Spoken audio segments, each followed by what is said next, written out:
생활과 윤리를 선택한 영광고등학교 친구들 안녕하세요. 오늘은 선생님과 함께 서양의 자연관이라고 하는 수능 14번 주제 함께 살펴보도록 하겠습니다. 여러분의 교과서 134쪽이고요. 이 과학과 윤리라고 하는 단원에서는 요나스라는 주제, 그리고 이 서양의 자연관, 이 주제가 항상 수능 그리고 모의고사에 필수로 출제됩니다. 자, 같이 교과서에 필기를 할 텐데요. 여러분 보통 검정색 펜으로 하시나요? 네, 선생님이 오늘 그림을 그릴 게 많이 있어서 방학식 전날이라 좀 내용은 어렵지 않지만 여러분이 이해를 이렇게 풍부하게 충분하게 할 수 있는 토대를 많이 얘기하고자 선생님이 필기와 좀 그림을 많이 사용해 보도록 하겠습니다. 자, 첫 번째, 선생님이 이런 거 잘 안 하는데 이렇게 그림 두 개 나와 있죠. 생각열기. 하나는 프랑스의 정원, 그리고 하나는 이제 우리나라 전라남도 담양의 정원인데 이 정원을 만든 이제 동양 사람들과 여기 서양 사람들은 어떤 차이가 있는 걸까요? 네, 바로 수능 문제입니다. 그 자연을 어떻게 바라보는지에 대해서 동양 사람들과 서양 사람들이 어떻게 생각하는지 그 사상가들의 입장을 묻는 문제가 항상 나오는데요. 선생님이 필기를 하나 하고 이제 넘어가도록 할게요. 먼저 여기서 보면은 지금 만들어져 있는 서양 사람들은 이 자연물들을 인간의 기준에서 맞추어서 아름다워 보이도록 뭔가 조형을 한 것이 느껴지나요?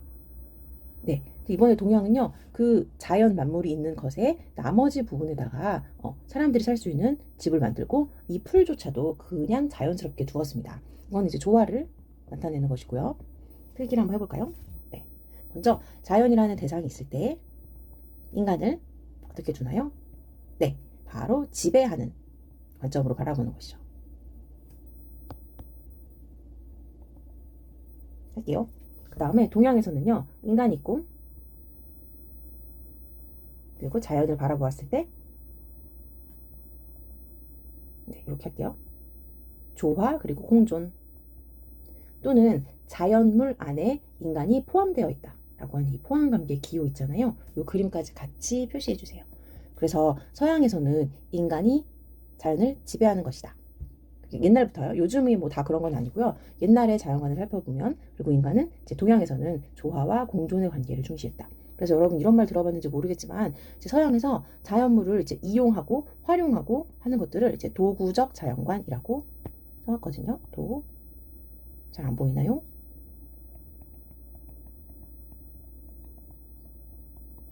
이라고 한번 써보도록 하겠습니다. 네. 도구적 자연관. 서양에서는 이제 과학 지식을 활용해서 자연물들을 다스리고 인간에게 맞게 이용하는 도구적 자연관이 뭐 합리적인 것으로 이제 간주되어 많이 널리 퍼져 있었다. 이렇게 기록을 해주시면 될 것 같아요. 이렇게 여러분이 뭐 미술 시간에 본 적이 있는지 모르겠지만 어떤 이제 자연의 그림을 그리는 어떤 서양화 그리고 동양화를 떠올리면 동양에서는 이제 이렇게 막 커다란 자연, 환경, 배경을 많이 그리고 사람을 조그맣게 그리는 사람이 이제 주인공이 아니죠. 이런 이제 동양화를 많이 이렇게 떠올릴 수가 있죠. 근데 서양의 그림 한번 상상해 볼까요? 인간을 되게 크게 그리고 사람, 뭐 자연은 뭐 잘 나오지 않습니다. 뭐 이렇게 사람의 얼굴 이런 것들이 좀 인간 중심주의적 사고 그리고 자연 친화적인 사고 이런 것들을 보여주는 또 예술 작품이라고 할 수 있어요. 여러분이 이미 알고 있는 이제 상식들이 있는데 거기에 우리 조금 어렵지만 서양의 자연관, 동양의 자연관, 이 자연을 바라보는 동서양의 관점 여기다 하나 쓸게요. 인간이라고 쓰면 됩니다. 우리 지금 항상 생활관리는 인간에 대해서 배우는 거잖아요. 인간이 과학과 윤리라고 하는 단원에서 자연을 어떻게 바라보고 있는지에 대해서 어떤 사상가들이 얘기한 내용들을 이렇게 쭉 배워나가는 것입니다. 선생님 줄을 많이 긋는 이유가 사상가들이 많이 나와요. 근데 내용이 어렵진 않거든요. 근데 중요한 건 그 수능을 보게 될 때 오답률에 되게 상위에 랭킹되는 주제더라고요. 여러분 시민불복종 그리고 분배정이 어려웠죠? 그거만큼이나 이 서양의 자연관도 여러분이 잘 잡아 놓아야 하는 단원입니다. 자, 준비되셨나요? 왼쪽에다가 여기다 필기할 거거든요. 네, 이를 준비하시고 같이 보도록 하겠습니다. 자, 필기를 조금 지우고 그 자연을 바라보는 서양의 관점이 수능에 주로 나오기 때문에 이렇게 동그라미 표시로 선생님이 기록을 한번 더 해놨고요. 이 왼쪽에 있는 원에다가 지구를 그릴 겁니다, 여러분. 여러분도 동그라미를 그려주세요, 2개. 짠, 네. 우선 위에 지구는요, 생륜에서 지구를 표현할 때. 두 번째 거는요, 여러분 과학교과 배우시나요? 네, 과학에서 지구를 표현할 때 이렇게 두 가지 지구를 한번 표현해 봤어요. 여러분 과학에서 그 지구를 구성하는 요소가 뭔가요? 과학이니까 이제 실험과 관찰을 통해서 알게 된 것이 바로 지식이죠. 그러니까 여기 뭐 과학에서는 지구를 포함하고 있는 것이 바로 뭐 이런 것들이겠죠. 겉에는 뭐죠? 이제 싸고 있는 지각, 더하기 뭐 멘틀, 맞죠? 그리고 뭐 핵 있다고 합니다. 이거 여러분이 초등학교 때부터 과학에서 지구는 이렇게 구성되어 있어 라고 얘기하죠. 근데 이제부터 여러분 생륜을 공부하고 있기 때문에 생륜에서는 지구가 아니면 이제 생태계가 자연이 라고 질문한다면 이렇게 구성되어 있다고 얘기하는 거예요. 자, 외워야 됩니다. 우선요, 생륜에서는요, 뭐라고 얘기하냐면 이제 자연이, 그리고 지구가, 그리고 생명, 뭐 공동체라고 할까요? 공동체 이렇게 하고 뭐 생태계라는 표현도 쓰죠. 생태계가 이렇게 구성되어 있어 라고 말하는 거예요. 근데 몇 종 세트냐면 자, 외우겠습니다. 자, 4종 세트. 자, 4종 세트. 아, 종이라고 쓰면 좀 그러니까 4가지로 구성되어 있어 라고 할게요. 구성 요소. 그러면 이거는 지금 생륜에서 말하는 지구고요. 지구를 설명할 때 지구, 생명 공동체, 우리 생태계는 우리 자연은 이렇게 표현하는 거예요. 여기에서 4가지 구성 요소는 이렇게 이야기합니다. 먼저 이거 어때요? 여러분 공감할 수 있죠? 지구에 뭐가 4가지 있을까요? 네 가지로 분류한다면 우리 같이 사람들, 인간이겠죠. 인간들이 한 명이 아니라 여러 명입니다. 그 다음에 동물들이 있어요. 두 번째 구성 요소는 동물 있고요. 더 개체수가 많다는 게 아니라 선생님이 표현하고 싶어서 이렇게 좀 2개, 3개 여러 가지로 있다고 쓰는 거예요. 그다음 여러분 주변을 둘러보면 이제 우리 어머님, 아버님, 또 우리 교실에서 키우고 있는 식물 있고요. 그 다음에 한 가지 구성 요소를 더 찾아본다면 인간, 동물, 식물, 그 다음에 무생물 어때요, 여러분? 네, 무생물도 살고 있습니다. 그래서 그 생활과 윤리에서 앞으로 생명 공동체, 뭐 생태계, 지구 이렇게 얘기하면 인간, 동물, 식물, 무생물 이걸 외워주세요. 이 4가지가 자연을 구성하는 요소라고 생각하고 이 4가지 요소들 중에서 인간까지만 존중하자, 동물까지 존중하자, 인간, 동물, 식물까지 존중하자, 이 무생물까지 존중하자라고 얘기하는 사상가들이 있는 겁니다. 그래서 그 사상가들의 입장을 우리가 배우고 그거와 관련된 문제를 푸는 거예요. 굉장히 재밌겠죠? 선생님이 이제 뭐 인간이라고 하면 선생님 같은 경우 뭐 선생님 주변의 친구 아니면 여러분까지 존중해야 된다고 얘기하는 이제 인간 중심주의가 있고요. 필기를 해볼 텐데 선생님이 좀 이렇게 눈에 한 번에 들어오게 외울 수 있도록 하려고 이 숫자 1번에다가 적어보려고 해요. 네, 인간 중심주의. 그 다음에 인간과 함께 그 다음에 동물까지도 고려하자. 인간 포함이에요. 동물 중심주의. 나중에 나옵니다. 지금은 머릿속으로 이렇게 이 시각을 이제 이 화면을 머릿속에 좀 기억해 줬으면 좋겠어요. 아니다. 인간과 동물과 우리 어머니들 가정에서 식물 막 죽으면 슬퍼하시고 그러시잖아요. 식물까지 해야 된다. 식물까지. 아니다. 인간, 동물, 식물, 그리고 무생물까지 고려해야 된다. 여러분 무생물에 들어가는 건요. 뭐 이런 거예요. 써볼게. 흙, 물, 이런 거 있죠. 그냥 생명체는 없지만 자연을 구성하고 있는 뭐 땅, 뭐 이런 거 말하는 거예요. 그래서 이렇게 한 다음에 선생님이 외우기 좋게 하려면 이렇게 삼각형은 지구를 표현한 거고요. 인간, 동물, 식물 여기는 자 쓰자. 지금 고려하자고 주장하는 공동체의 범위가 점점 늘어나고 있나요? 줄어들고 있나요? 늘어나고 있죠. 그래서 처음에 고대 사람들은 인간만 중요하다라고 얘기했던 사람들이 있는 거고요. 인간 중심주의라고 부르는 거야. 아, 이건 얘들아 그냥 한 번에 써도 되겠다. 그치? 그리고 동물까지 중시해야 된다고 얘기하는 이제 현대 사람들이 있는 거고요. 왜 요즘에는 그 동물도 가족입니다 하면서 함께 살고 반려견 이야기가 정말 많은데 거의 인간의 입지만큼 올라와 있잖아요. 가족 구성원이잖아요. 그 다음에 아니지 식물까지 우리 고려해야 되지라고 말하는 생명 중심주의자들이 있는 거고요. 이것들은 다 생명들이 있잖아요. 그 다음에 아니 생명체만 있는 것까지 지구의 구성원이냐? 무생물까지 고려해야 된다라고 말하는 생태 중심주의가 있는 거예요. 선생님이 한번 적어볼게 크게. 하다 보니까 선생님이 이 내용이 참 뭐 체계적이고 신기하다고 생각해서 재미있는데 여러분 어떨지 모르겠어요. 인간 중심주의. 그 다음 2번째 거는 동물 중심주의. 그 다음 3번째 거는 생명 중심주의. 네 번째, 무생물까지 고려하자는 생태 중심주의, 인간 중심주의 해서 여러분 눈으로 외울 수 있죠. 처음에 인간까지만 고려하자라고 말하는 건 인간 중심주의. 두 번째는 동물까지는 동물 중심주의. 식물까지 고려하자고 하는 건 생명 중심주의. 아니다. 흙, 물 이런 것들도 고려하자. 생태 개라고 하니까 생태 중심주의라고 이야기하는 거예요. 그럼 아까 선생님이 왼쪽에다 그렸던 그림하고 이렇게 매칭할 수 있나요? 지구 안의 구성원은 인간이 있는데 인간만 고려하자 인간 중심주의, 동물만 고려하자 인간 동물 중심주의, 식물만 고려하자 얘들아 미안해 인간만이 아니고 인간 중심주의만 인간만인데 그 나머지 동물, 식물, 무생물은 이제 인간 중심주의에서 존중하지 않는 거고 동물 중심주의는 인간 플러스 동물, 식물은 인간, 동물, 식물을 함께 고려하자. 얘는 무생물은 이제 고려하지 않는 거예요. 무생물까지도 구성원이다 고려하자라고 얘기하는 건 생태 중심주의에서 인간, 동물, 식물, 무생물까지도 구성원으로 쳐야 된다라고 얘기하는 거예요. 그럼 어렵지만 수능에 나오는 것 한번 하나 해보자, 같이. 자, 여기에서 인간 중심주의의 입장은 여기 한 가지고요. 인간 중심주의라고 불러요. 배웠으니까 이거는 설명 안 해도 알죠. 인간만 생태계의 구성원이고 나머지 동물, 식물, 무생물은 구성원이 아니다. 우리 인간을 위한 도구나 수단으로 써도 된다. 이렇게 말하는 입장이고 동물 중심주의부터는 얘들아 둘, 셋 합쳐서 이렇게 얘기할게요. 인간 중심주의 관점을 벗어났죠? 네, 탈 인간 중심주의라고 쓰시면 됩니다. 네, 수능에 많이 나와요. 이 네 가지 입장 중에서 하나만 인간중심주의, 세 가지의 공통점은 탈인간중심주의의 관점이다 라고 하면 인간중심주의는 거의 근대까지의 사고방식이 여기고요.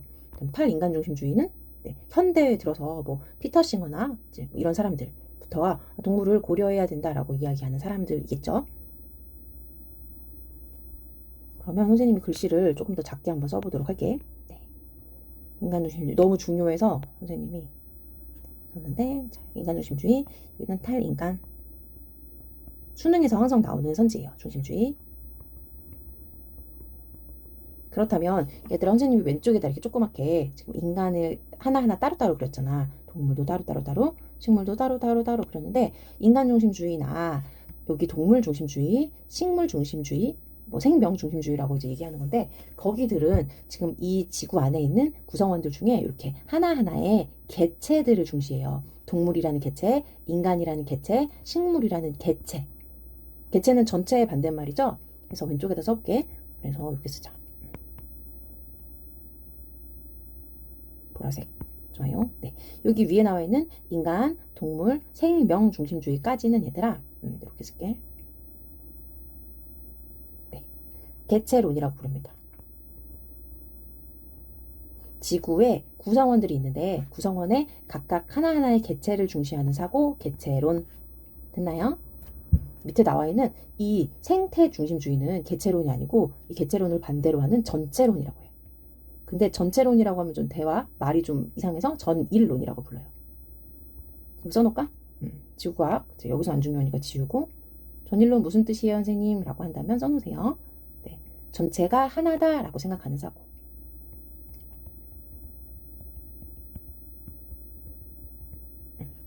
인간, 동물, 식물이라는 요 하나하나의 개체, 그러니까 말하자면 뭐 호랑이, 토끼, 인간, 난초, 나무 이런 것들이 하나하나가 중요하다고 얘기하는 게 바로 개체론이고 이 생태 중심주의는 이 하나하나의 개체가 아니라 여기 나와 있는 지구 공동체라고 하는 거 큰 거 있었죠. 네. 이 공동체 전체가 중요하다라고 얘기하는 것이 이 생태 중심주의 입장인 거야. 생태 중심주의 입장에서는 이 하나하나의 개별적인 생명체의 목숨보다는요, 이 커다란 지구 공동체라고 하는 것 하나 있죠. 그거의 유지, 존속, 건강, 안전이 훨씬 더 중요합니다. 그러니까 하나하나의 생명체가 더 잘 살아가는 것, 그 생명 하나하나의 목숨이 중요하다가 아니고 이 지구 공동체라고 하는 이 생명 공동체라고 하는 이 전체가 더 중요하다고 얘기하는 것이 바로 그 생태 중심주의 입장인 것이죠.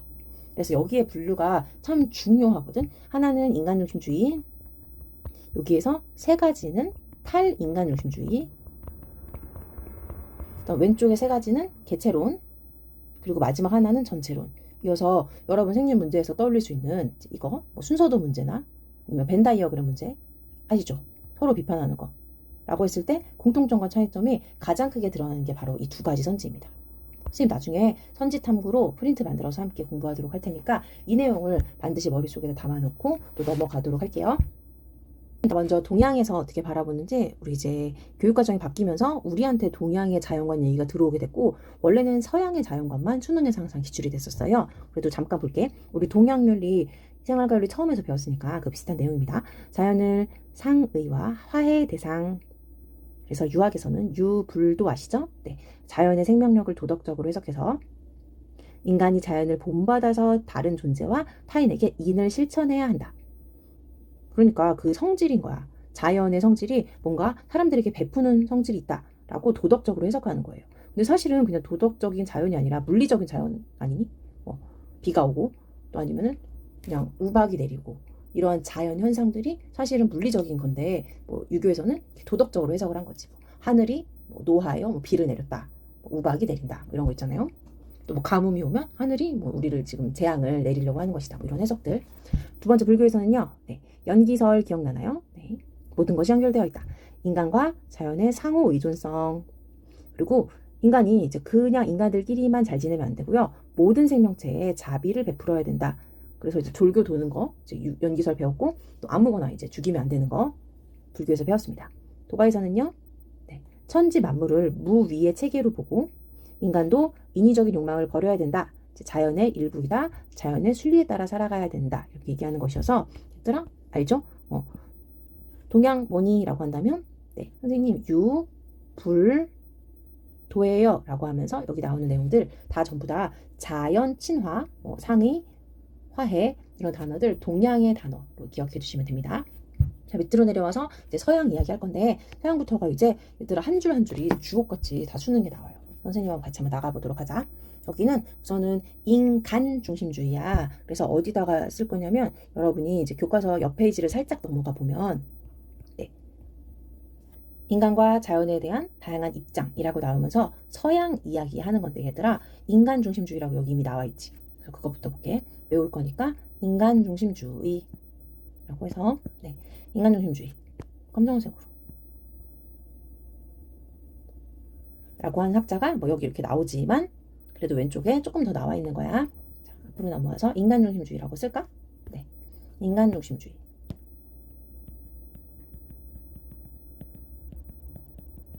그럼 아까 선생님이 수능에 나오는 선지 알려줬던 거 뭐지? 네, 인간 중심주의면서 개체론. 이거는 이제 얘들 하지 말자. 나중에 하자. 인간 중심주의 다음부터 하자. 네, 그래야지 의미가 있을 것 같아요. 여기다가 인간 중심주의에 해당되는 사람 표시해 보도록 할게. 먼저 총 사람은 5명이었는데 뒤에 3명이 나오니까 여기에 2명이 나와 있어요. 자, 아리스토텔레스 선생님이 여기다가 표시. 그 다음에 밑에 나와 있는 그리스도교 사상. 근데 옆에다가 쓸게요. 아퀴나스. 네, 사람 이름입니다. 신학자 아퀴나스라고 적으시고요. 이렇게 2명이 인간 중심주의 1번, 2번 라고 할게. 그리고 3번, 4번, 5번도 다음 페이지로 넘어가서 같이 표시하자. 네, 인간 중심주의에 총 5명인데, 세 번째는 베이컨, 데카르트, 카트. 3, 4, 5번. 근데 항상 필수로 나오는 사람은 칸트고, 칸트는 다 중요하고 나머지 사람들도 항상 이라기보다 선지나 중요하지 않지만 비교되는 대상으로 나오니까 우리 3명 다 알아놓도록 하자. 베이컨, 그리고 데카르트, 그리고 칸트.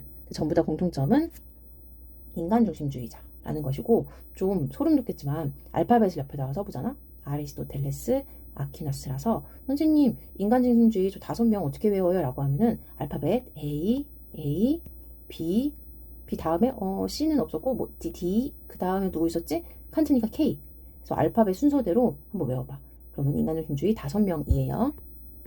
앞으로 넘어와서, 네, 먼저 그 고대에서 먼저 그 인간이 다른 자연문물을 이제 수단으로 도구로 대하면서 다스릴 수 있다, 이렇게 얘기했던 사상가의 이야기 보자. 이게 먼저 전통적으로 인간과 자연을 항상 구분합니다. 그리고 자연을 인간의 목적 달성을 위한 수단으로 쓰는 거예요. 그래서 그냥 자연이 얘들아 가치가 없는 게 아니라 도구적 가치가 있어요. 그리고 수단적 가치가 있어요. 인간 중심주의에서 자연들은 대상이 모두 다 우리에게 가치가 없다라고 하면 틀린 선지고, 가치가 있다 라고 하면서 무슨 가치가 있냐면 그 자체로 가치가 있는 것이 아니라 인간에게 뭔가 도움을 주는 도구와 수단으로서의 가치가 있는 거예요. 그래서 이를 표시하자. 이렇게 외우세요. 예를 들어서 고대 철학자 아리스토텔레스는 이제 이렇게 얘기하는데 여기 자체가 제시문이야. 밑줄. 식물은 동물을 위해서, 동물은 인간을 위해서 만들어진 것이다 라고 주장하는데 이거에 뭐 목적문적, 뭐 윤리설 이런 건데 필요 없고 얘들아 위해서라는 말에 키워드로 암기하자. 위해서. 먼저 아리스토텔레스가 어떻게 이제 세상을 바라봤냐면 알죠? 뭐든지 분류 되게 잘하는 그 덕 윤리학자 배울 때 그분이잖아. 맞지? 텔레스는 이제 세상을 구성하고 있는 인간과 동물과 식물의 이제 기능을 본 거야. 근데 식물은 가만히 내비두면 이렇게 성장까지 할 수 있죠. 그리고 동물은 성장도 하지만 플러스 뭐 운동도 할 수 있어요. 얘는 지금 선생님이 식물을 그리려고 했는데 잘못 그렸어. 다시 한번. 네.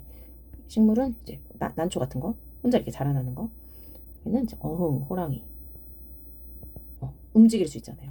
근데 인간은 동물과 식물이 가지고 있는 이 기능들을 전부 다 하면서도 생각하고 이성을 가진 능력이 있는 거야.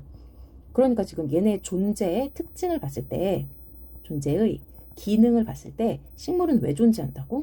맞아요.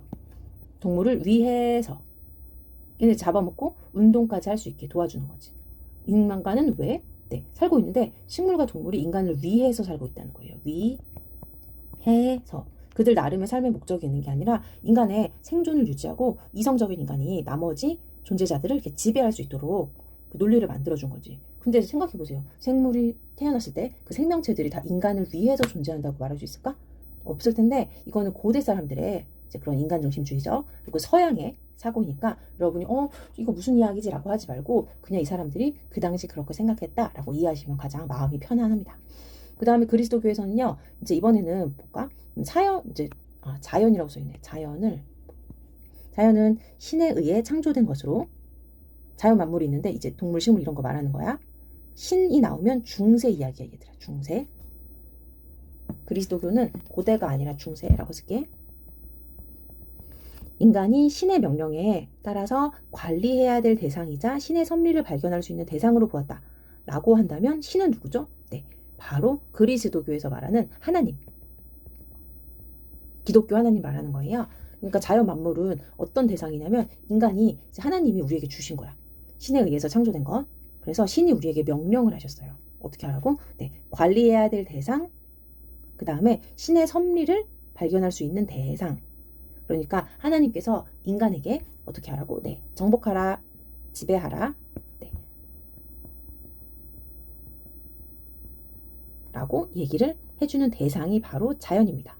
그러니까 자연의 뭐죠? 네, 관리자가 되는 거예요. 인간이 동물들이나 자연물들을 마음대로 이용해도 되는데 막 너무 흉측하고 포악하게 하지만 않는다면 우리가 인간이 자연물을 관리하고 마음대로 하도록 신이 우리에게 명령한 것이다 라고 이야기하는 거예요. 그럼 여러분 할 수 있나요? 고대부터 지금 중세까지 꽤 오랜 시간이잖아요. 인간중심주의가 시간순으로 사고를 잠깐 해보면 고대부터 중세까지 인간중심주의가 팽배했던 거예요. 인간이 자연을 이용하고 만물을 마음대로 나쁘게 한다는 게 아니라 해도 되는 대상으로 여기는구나. 모두 자연물들은 도구적, 수단적 가치가 있구나. 이렇게 생각했던 겁니다. 그리고 내려와 볼게요.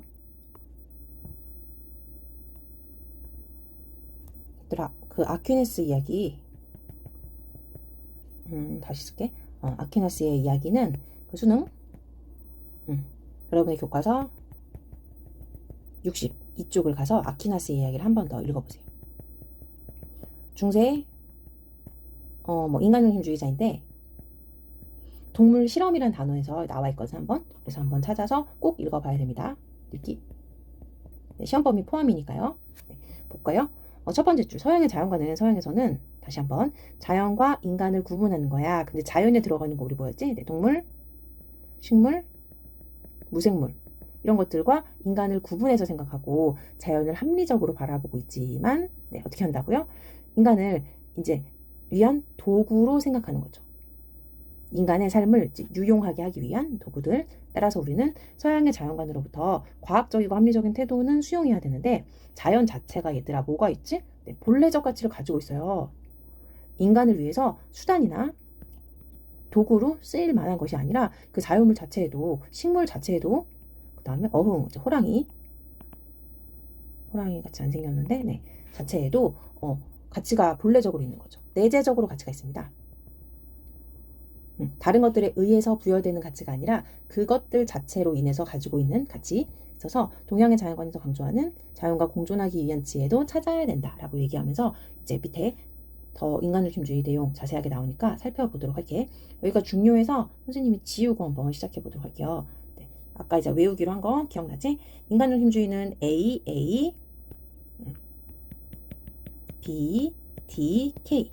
인간중심주의 5명. 그래서 암기하시고요. 뭐에 따라서 지금 이제 이 중심주의라고 하는 걸 분류하냐면 이렇게 써보도록 하자. 첫 번째 줄 여기를 암기할 건데 이렇게 쓰세요. 네. 인간을 크게 하나 그리고 오늘 그림을 많이 그려요. 인간이 자연을 어떻게 바라보는지에 따라서 어떻게 나누냐면 여기부터 외울 거야. 왜냐하면 여기를 안 외우니까 나중에 선배들한테 너희들 지금 뭐 하고 있니? 라고 하면 인간 생명 뭐 동물 중심주의 하는데요 라고는 말하는데 뭐에 따라 나누는지를 모르는 거야. 여기를 외우자. 도덕적 고려의 대상을 어디까지 인정할 것인지에 따라서 인간, 동물, 생명, 생태 중심주의로 분류한다 라는 거 외울게.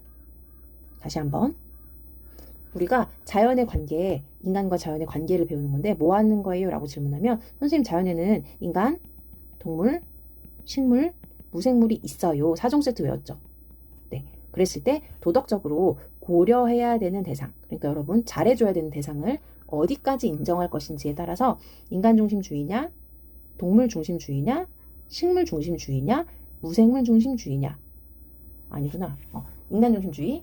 그 다음에 동물까지 잘해주면 동물 중심주의, 식물까지 잘해주면 생명 중심주의, 그 다음에 전부 다 잘해줘야 된다라고 말하면 생태 중심주의, 무생물까지 라고 말하는 거니까 도덕적 고려의 범위를 어떻게 하는 거죠? 네, 넓혀가고자 하는 지금 중심주의 사상들을 배우는 거예요. 이해되시죠? 뭐 하는 건이라고 말하면 네, 도덕적으로 이제 잘 해줘야 되는 대상을 어디까지 인정해야 되냐라고 말한다면 이제 옛날 사람들, 그 인간 중심주의인 사람들은 고대 사람들과 중세 사람들이겠죠. 사람들은 인간 중심주의다, 인간까지다 라고 말하는 거고 현대 사람들은 뭐라고요? 네. 동물까지 잘해줘야 된다. 동물도 우리의 친구지 않냐? 현대부터. 그래서 동물 중심주의와 이제 이 사고들은 현대부터 이제 있었던 사고라고 생각하시면 될 것 같아요. 밑으로 내려와서 자, 인간 중심주의 먼저 볼게. 인간 중심주의는 인간만이 도덕적 지위를 지닌다. 얘들아 같은 말이야. 도덕적 고려의 대상이다. 도덕적 지위를 가진다. 이렇게 할게요. 근데 대상이니까 누가? 네, 바로 인간이 동물이 우리한테 잘해주는 건 아니잖아. 인간이 동물에게 대할 때, 인간이 식물에게 대할 때 우리의 태도, 인간과 인간끼리만의 상호 의무만 있는 거야. 맞지? 인간만 도덕적 지위를 가져서 서로 인간만의 의무, 상호 의무. 인간끼리만 잘해주면 된다고 생각하는 거지. 인간 이외의 모든 존재는 표시할게요. 가치가 있나요? 없나요? 네, 없어요 라고 하면 안 되고 이렇게 쓰자. 모든 존재는 무슨 가치? 네, 도구적, 수단적 가치가 있고요. 인간만이 무슨 가치? 네, 본래적, 내재적 가치가 있다 라고 표시하세요. 인간의 목적을 달성하기 위한 수단으로 여긴다. 그러니까 무가치하다, 가치가 없다 라고 하면 틀린 거예요, 얘들아. 가치가 있죠. 무슨 가치? 수단적 가치, 도구적 가치 표시하시고요. 그래서 인간만 직접적인 고려의 대상인 거야. 그래서 우리가 만났을 때 친구가 강아지를 데리고 나오면 강아지는 이제 투명인간. 선생님과 그 친구만 대화하고 친구만 고려의 대상, 친구만 춥지 않은지, 친구만 괜찮은지 고려의 대상이 되는 거지. 동물이나 식물 등 인간이 아닌 존재들은 고려의 대상이 아니다 라고 당연히 말할 것이고요. 대표적인 사상관은 이렇게 베이컨, 데카르트, 칸트 있다 얘기하는데 공통은 이제 이 인간의 이익이나 행복을 중시하는 것 표시하시고요. 밑으로 내려와서 베이컨의 얘기 먼저 볼게요. 자연은 이제 우리의 대상이잖아. 정복해야 될 대상. 인류의 복지를 위한 수단으로 본다. 그래서 자연에 관한 지식을 활용해서 이제 자연 만물들을 이렇게 사냥하는 게 중요하다고 얘기한 거야. 볼게. 밑으로 내려오면은 이제 베이컨님 여기 계세요. 또 과학자예요.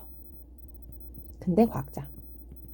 인간은 자연의 사용자이다. 암기하자 얘들아. 자연의 해석자이다. 암기하자. 아까 뭐 자연의 관리자 이런 표현 아키아 나스한테 썼었지? 암기. 자연의 질서에 관해서 실제로 관찰하는 거 여러분 그 관찰하는 탐구 방법이 과학 알죠? 뭐 책 많이 읽고 이런 게 아니라 실제로 내가 A라는 현상, B라는 현상, C라는 현상, D라는 현상을 모아서 결론을 내야 되는 거 비납법. 이게 바로 과학의 탐구 방법이죠. 네. 고찰한 것만큼의 무언가를 할 수 있다. 그 이상의 것은 알 수도 없다, 할 수도 없다. 인간의 지식이 곧 힘이다. 베이컨의 신기관이라는 책이야. 자, 밑에다가 한번 써볼게요. 여러분 이 명언 알죠? 아는 것이 힘이다. 이거 바로 이 베이컨의 명언인데 무슨 뜻이냐면 자연에서 우리가 그걸 개발하고 활용해서 알지. 그렇게 해서 알게 되는 것들이 바로 인간의 힘이라고 얘기하는 거야. 인간의 힘은 밑에 자연을 관찰해서 분석해서 얻게 되는 알게 되는 지식 이걸 통해서 생겨나는 거야. 그냥 많이 아는 게 뭐 책 많이 아는 게 힘이다 뭐 이런 게 아니고요. 자연을 관찰해서 그거를 통해 사냥해서 사용해서 해석해서 알게 된 것이 우리의 힘이다 라고 얘기하는 거야. 자연을 인간을 이제 필요를 위해서 존재하는 물질적 대상으로 여긴 것이다. 자연을 탐구하자 이제 인간의 물질적 생활을 향상시키는 것이 그것이 힘이 된다. 그게 힘이라고 말하는 거야. 그냥 힘이 아니라 자연 만물을 이렇게 관찰, 실험을 통해서 알게 된 이렇게 보자 관찰. 대상은 무엇이죠? 네. 자연 만물을 관찰과 실험을 통해서 알게 된 것에 대한 지식. 균어법과 연역법은 이제 국어 시간에 배우셨죠? 여기 이제 노자의 이야기도 아까 동양 이야기인데 같이 읽어보세요. 뭐 노자 이야기다, 동양 이야기다까지 아시면 되고요. 그 다음에 두 번째, 데카르트는요. 이분법적 세계관 읽어보자. 인간과 자연의 관계를 인식, 주체와 대상으로 여기는 거야. 세계관이니까 세상을 바라보는 관점인데 데카르트는 이렇게 바라본 거야. 세상을 그 이원론 기억나니? 그 플라톤의 이원론이어서 세상을 두 개로 바라봤잖아. 죽음관에서 뭐 정신, 육체, 물질, 이데아 이런 거 기억나지? 데카르트도 나눈 거예요. 뭘로 나눈 거냐면 이제 인식의 주체, 인식의 대상. 근데 생각해 볼까? 뭔가를 인식할 수 있는 건 누구밖에 없죠? 네, 인간밖에 없죠. 그리고 인간이 아닌 것들은 전부 다 대상에 해당되는 거야. 그렇다면 주인공은 누구? 나. 이 세상의 주인공은 나. 나를 제외한 모든 것들은 전부 다 대상과 수단과 도구가 되는 거야. 그래서 여기가 지금 자연이라고 생각하는 거고 여기가 네, 똑똑한 우리 인간이라고 생각하는 거야. 데카르트의 이분법 다시 한번 내가 있고 내가 아닌 것이 있으면 그 아닌 것들은 전부 다 대상이기 때문에 자연 만물도 여기에 포함되고 뭐라고 얘기하냐면 자연은 외우세요. 단순한 물질이다 아니면 기계이다 라고 말하면서 유명한 말이 있어. 동물을 째깍째깍 그냥 소리 나고 배고프면 으아 밥 주세요 왕왕 하는 자동 인형이다. 지금 건강 상태를 체크하라고 오늘 7월 15일이야 얘들아. 이렇게 표시해주세요. 이거 62쪽에 가서 한 번 더 읽으면 나와 있어. 가서 보셔야 되고요. 그냥 이제 발로 차면 으악 하는 그런 이제 칩 이런 프로그램 AI에 의해서 매뉴얼이 돼 있어서 이제 그렇게 그냥 반응하는 자동 인형이다. 뭐 왕왕 냥 이렇게 하는. 내려와서 칸트 이성적 존재만이 여기로 외워야 되는데 키워드예요. 칸트가 그 인간 중심주의에서 왜 인간만 도덕적 고려의 대상이냐라고 질문한다면 네, 그건 바로 인간만 이성을 가지고 있기 때문이죠 라고 얘기하는 거야. 그리고 이성이 있는 사람들은 자율적으로 행동할 수 있기 때문에 그것들만 그 존재자들만 도덕적 주체입니다 라고 말하는 거예요. 근데 칸트가 수능에 잘 나오는 이유가 있어. 뭐냐면은 이제 모든 이제 그 인간 중심주의자들이 아퀴나스를 제외하고는 다 자연 만물을 이제 대상으로 여겼잖아. 근데 칸트는 이제 뭐라고 말하냐면 인간과 인간끼리는 중요하니까 빨간색으로 쓸게. 네, 도덕적 의무가 있어요. 직접적으로 내가 뭐 다른 인간들, 친구들, 여러분들과는 뭐 약속을 지켜야 된다 이런 이제 인간들끼리는 잘 해야 되는 의무가 있는데 나머지 인간이 아닌 존재자들 있잖아요. 하고는 인간과 무슨 의무가 있냐면 간접적 의무가 있다 그래. 그래서 이게 수능에 가장 잘 나와. 의무가 없다라고 하는 게 아니라 인간이 아닌 존재자들, 그러니까 동물이나 식물 있잖아요. 그런 존재자들을 우리가 막 험악하게 다루다 보면 어떤 일이 생기냐면 나중에 그 인간, 우리가 실제로 잘 대해줘야 되는 인간한테도 언젠가는 막 대하게 되는 그런 일이 생기기 때문에 우리의, 적어볼까? 인간성, 우리의 과학자 삭제하고, 우리의 간접적 의무의 뜻, 우리의 인간성, 인간성의 품성, 도덕성, 이런 것들을 함양하기 위해서, 유지하기 위해서 동식물을, 한물을, 동식물을 함부로 대하면 안 된다 라고 얘기하는 게 칸트의 주장이에요. 너무 중요해서 수능에서 항상 물어보는 것. 네. 칸트에게 간접적 의무가 있다 라고 이야기하면서 칸트는 인간이 인간들끼리는 직접적 의무가 있다 이렇게 말하는 거고, 칸트는 동물과 식물들에게 인간이 간접적 의무를 가지고 있다 이렇게 말하면서 그 이유가, 칸트는 도덕성을 굉장히 중시하는 사람이잖아. 의무론. 그러니까 동물이나 식물을 막 확 꺾고 동물들을 막 팍팍 죽이는 이제 잔인함, 뭐 극악무도함 이런 거를 이제 가지고 있는 사람은 언젠가 사람들한테도 막 확 맘대로 한다는 거예요. 그래서 칸트는 인간 중심주의자이지만 동물과 식물에 대해서도 간접적인 의무를 가지고 있다 이렇게 이야기하고 있습니다. 네, 여기까지 여러분 교과서에 정리를 잘 해두시고요. 선생님이 계약하면 그 수능 특강이나 또 하얀 프린트 나눠주면서 정리를 꼭 해주도록 할게. 여러분 오늘 정말 고생하셨고요. 뭐 선생님도 다른 이제 교과 선생님들처럼 수업 조금만 하고 짧게 나가고 막 쉬고 싶고 여러분과 놀고 싶고 대화하고 뭐 친해지고 싶지만, 또 9월에 보는 모의고사도 잘 보게 해주고 싶고 우선 수업을 잘하고 여러분한테 교과로서 도움이 돼야 좋은 선생님인 것 같아서 오늘 좀 전날이지만, 여름방학 전날이지만 시간을 꽉 채워서 수업을 준비해봤어요. 고생 많이 하셨고요. 선생님이 공지에 올려놓은 윤리 공동체 활동이나 아니면은 또 생윤 교과 관련해서 더 하고 싶은 뭐 독서 활동 뭐 이런 것들 있다면 언제든지 선생님한테 여기 게시판에다가 글 남기면 선생님이 이렇게 방학 동안에도 보고 대답해 주도록 할게요. 여러분 정말 1학기 동안 생활과 윤리 함께 듣느라 고생하셨고 또 잘하셨습니다. 수고하셨어요.